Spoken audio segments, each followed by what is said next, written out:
I will not plea bargain. I'll go to trial and establish my innocence.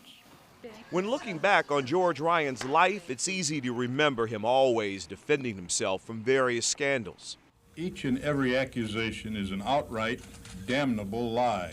It started back in 1982. As a state representative, Ryan was under fire for allegedly intervening in a nursing home investigation to help an operator who did business with his pharmacy. The accusations are just not true. No one could have predicted all the controversy because George Ryan's earlier life seemed idyllic.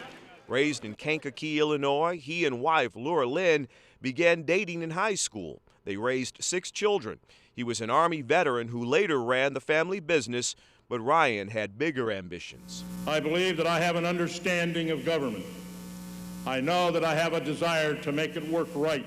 He served on the Kankakee County Board before being elected to the Illinois House of Representatives, eventually serving as House Speaker. And both Laura Lynn and I, thanks to each and every one of you again, and we'll be back to see you. Thanks very much. That warm send-off by the Illinois House was on the day he left to become a 2-term lieutenant governor, after which Ryan successfully ran for Secretary of State. My first goal and my first priority has been and will continue to be drug abuse prevention, mainly through education. The scandal that would eventually send George Ryan to prison began during his time as Secretary of State. It was 1994 when a part fell off of a truck driven by a commercial truck driver. It struck a van carrying the Willis family. The ensuing inferno killed 6 children. I must tell you that we hurt and sorrow, as you parents would for your children. The depth of pain is indescribable. It was later learned the driver, Ricardo Guzman, obtained his driver's license illegally by paying a bribe to Secretary of State officials. I don't blame Mr. Guzman or anybody else for it. I think it was an accident, a very tragic accident. The far-reaching impact of that scandal was yet to be fully known when Ryan was elected governor of Illinois in 1998. History is waiting to be made, and we intend to make it. He made history the next year by being the first sitting governor to meet with Cuban President Fidel Castro. We hope to usher in a new era of cooperation and understanding.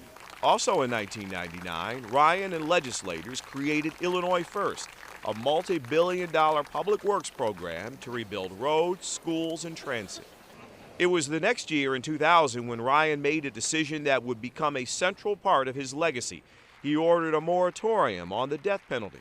I'm commuting the sentence of all death row inmates, 167 of them. He halted executions after several death row inmates were found to be wrongly convicted.